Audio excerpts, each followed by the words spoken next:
Good morning students. Good morning students. आज हम chapter 16 के क्वेश्चन आंसर करेंगे। फर्स्ट क्वेश्चन देखते हैं बेटा। पहला क्वेश्चन है आपका, साफिया के भाई ने नमक की पुड़िया ले जाने से क्यों मना कर दिया था? तो बेटा साफिया के भाई ने नमक की पुड़िया ले जाने से इसलिए मना कर दिया था बेटा क्योंकि साफिया के मन में एक द्वंद्व था पुड़िया को ले जाते हुए कि वह नमक जो कस्टम अधिकारियों को दिखा कर के लेकर जाएगी या चोरी से छिपा कर लेकर जाएगी। तो जो साफिया के जो भाई थे उनकी नमक की पुड़िया ले जाने से उन्हें मना कर रहे थे। क्यों कर रहे थे? क्योंकि पाकिस्तान से भारत को नमक का निर्यात जो था वो प्रतिबंधित था, अर्थात गैर कानूनी था। और दूसरे जो कस्टम अधिकारी नमक की पुड़िया निकल आने पर बाकी सामान की भी चिंदी बिखेर देते, अर्थात उनका जो सामान था उनको भी वो बिल्कुल नष्ट कर देते। इससे उनकी बदनामी होती, साफिया की भी और उसके भाई की भी। और तीसरा कारण क्या था कि भारत में पर्याप्त मात्रा में नमक है।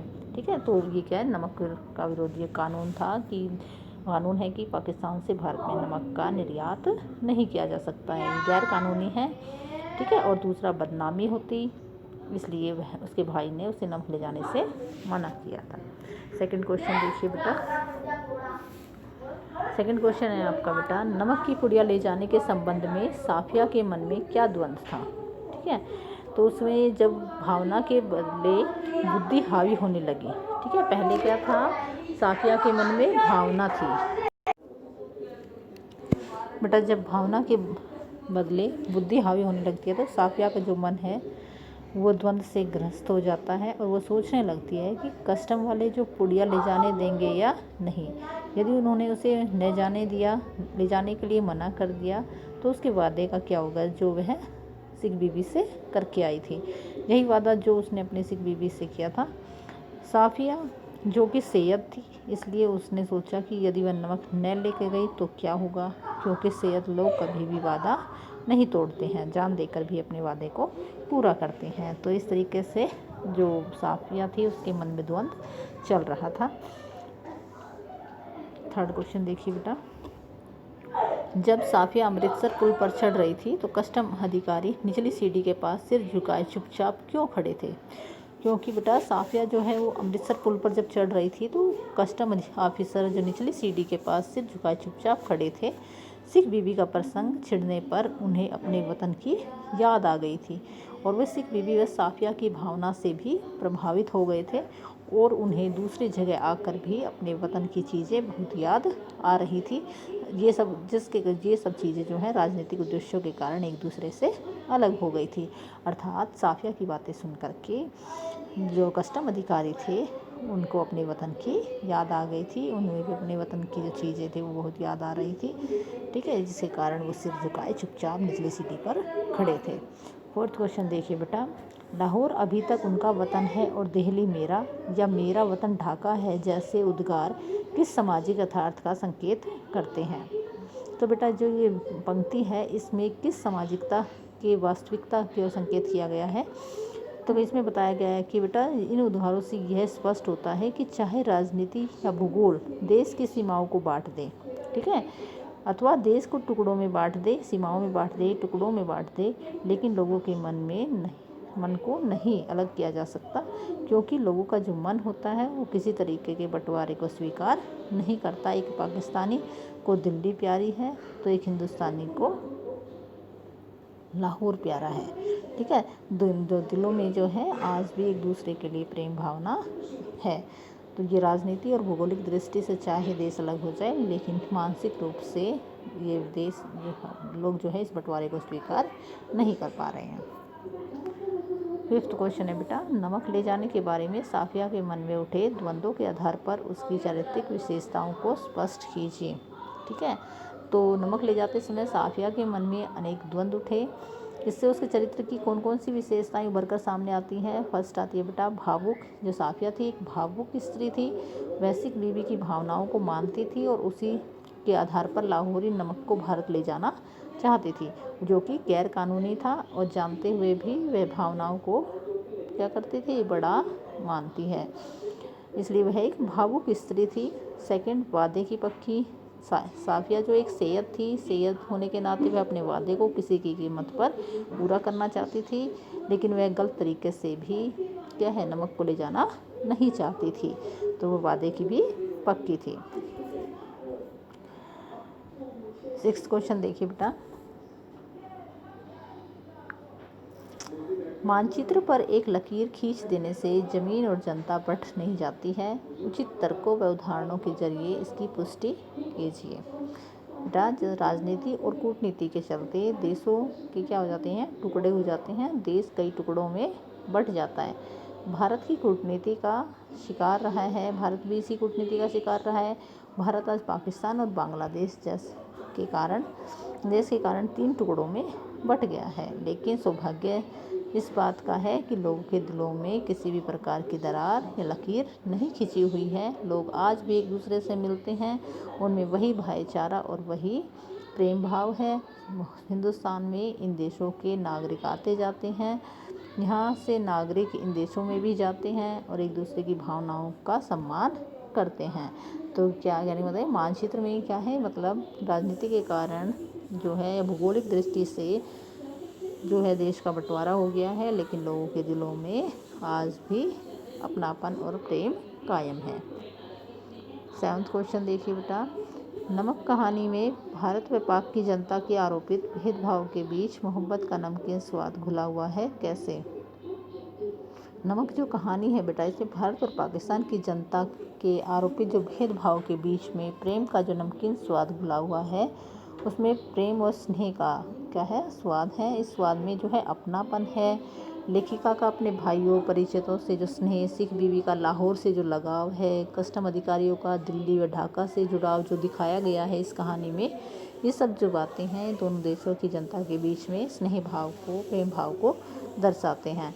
तो ये जो कहानी है, इसके माध्यम से जनता के आरोपित जो कहा जाता है ना भेदभाव है लोगों के दिलों में, उसके बीच में भी लोगों के मन में प्रेम और स्नेह का जो स्वाद है वो घुला हुआ है। नेक्स्ट क्वेश्चन देखिए बेटा। नमक कहानी में हिंदुस्तान पाकिस्तान में रहने वाले लोगों की भावनाओं संवेदनाओं को उभारा गया है। वर्तमान संदर्भ में इन संवेदनाओं की स्थिति को तर्क सहित स्पष्ट कीजिए। कहने का मतलब है कि बेटा जो नमक कहानी है उसमें हिंदुस्तान और पाकिस्तान में रहने वाले लोगों की भावनाओं और उनकी संवेदनाओं को उभारा गया है इस कहानी में, और आज के संदर्भ में स्थिति जो है वो बदल चुकी है। विभाजन के समय की पीढ़ी जो है वो लगभग आज समाप्त हो गई है। अब उनका स्थान उस पीढ़ी ने ले लिया है जो इसी देश में जन्मी, पली और बड़ी हुई है। उनका अपने पिता व दादा के जन्म स्थान से लगाव नहीं के बराबर रहता है। उनके जेहन में विभाजन की जो कड़वी यादें भी नहीं है। अतः अब दोनों देशों के बीच, लोगों के बीच में भावात्मक लगाव पहले की तुलना में काफ़ी जो वो कम हो गया है, क्योंकि लोगों ने वो सब चीज़ें महसूस नहीं की हैं, देखी नहीं है। इसके बावजूद सांस्कृतिक स्तर पर दोनों देशों की जो एकता है उसको बनाने के लिए भी प्रयास किए जाते हैं। तो बेटा आज पहले जो संवेदना, जो भावनाएं थी लोगों के दिलों में एक दूसरे के प्रति, वो आज इतनी नहीं हुई है, वो उसकी तुलना में काफ़ी कम हो गई है। नेक्स्ट क्वेश्चन बेटा। साफिया की मन स्थिति को कहानी में एक विशिष्ट संदर्भ में अलग तरह से स्पष्ट किया गया है। अगर आप साफिया की जगह होते तो क्या आपकी मन स्थिति भी वैसी होती? स्पष्ट कीजिए। साफिया की जो मन स्थिति है वो बिल्कुल समयानुकूल है बेटा, समय के अनुरूप है। जिस द्वंद्व में वह घिरी हुई थी वह उसकी परिस्थितियों की देन थी। ठीक है, साफिया का जो मन है वह भावनाओं की कदर करता है, उसे किसी कानून या नियम की परवाह नहीं है। जब उसकी भावना बुद्धि पर हावी होने लगती है तो उसने बुद्धि से काम लिया। यदि मैं उसकी जगह होती तो हमारी मनस्थिति भी वैसी ही होती, क्योंकि भावनाएं और बुद्धि दोनों में बहुत अंतर होता है। जब ये दोनों टकराने लगे तो मन का विचलित होना जो है स्वाभाविक होता है। नेक्स्ट देखिए बेटा। भारत पाकिस्तान के आपसी संबंधों को सुधारने के लिए दोनों सरकारें प्रयासरत हैं। व्यक्तिगत तौर पर आप इसमें क्या योगदान दे सकते हैं?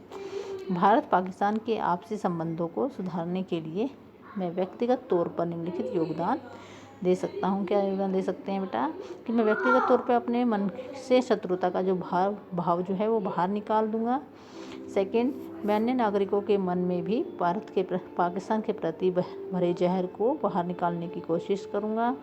थर्ड, सांस्कृतिक व खेलकूद के स्तर पर वहाँ से आई टीमों का दिल से स्वागत करूँगा। ये आप अपने बेस पर बेटा क्या क्या कर सकते हैं, क्या योगदान दे सकते हैं उस संबंधों को सुधारने में। फोर्थ बेटा, सूचना क्रांति के युग में इंटरनेट के माध्यम से वहाँ के नागरिकों को अपनी भावनाएं प्रेषित करूँगा अर्थात भेजूँगा। नेक्स्ट देखिए बेटा, लेखिका ने विभाजन से उपजी विस्थापन की समस्या का चित्रण करते हुए साफिया व सिख बीबी के माध्यम से यह भी परोक्ष रूप से संकेत किया है कि इसमें भी विवाह की रीति के कारण स्त्री सबसे अधिक विस्थापित है। क्या आप इससे सहमत हैं? जो लेखिका का जो दृष्टिकोण है बेटा, इससे हम बिल्कुल सहमत हैं, क्योंकि विवाह के बाद भी स्त्री को विस्थापित होना पड़ता है, अपने घर को छोड़ के दूसरे घर जाना पड़ता है। यदि वह एक शहर को छोड़कर दूसरे शहर जाए तो वह विस्थापित ही हो जाती है। जबकि सिख बीवी और साफिया एक दूसरे मुल्क में ही रह गई थी, जो कि विवाह के कारण बाद स्वाभाविक था। स्त्री अपने जीवन में सर्वाधिक विस्थापित होती है। उसके साथ यह समस्या रहती है कि विवाह की रीति ही ऐसी होती है कि स्त्री को परदेश जाना ही पड़ता है। ऐसे में विस्थापन का जो अंश है सबसे अधिक स्त्री ही भोगती है। नेक्स्ट क्वेश्चन देखिए बेटा, विभाजन के अनेक स्वरूपों में बटी जनता को मिलाने की अनेक भूमिकाएं भी हो सकती हैं। रक्त संबंध, विज्ञान, साहित्य,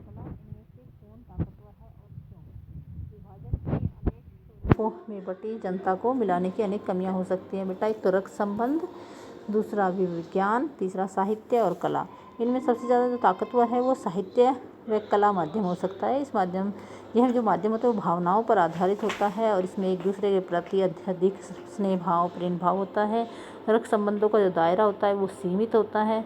कलाकार और साहित्यकार पूरे समूह की पीड़ा, सुख दुख आदि की भावनाओं को व्यक्त करके इससे दूरियों को समाप्त किया जा सकता है। अर्थात साहित्य और कला के माध्यम से लोगों के बीच में जो दूरियां हैं उनको समाप्त किया जा सकता है, उनकी भावनाओं को एक दूसरे तक पहुंचाया जा सकता है।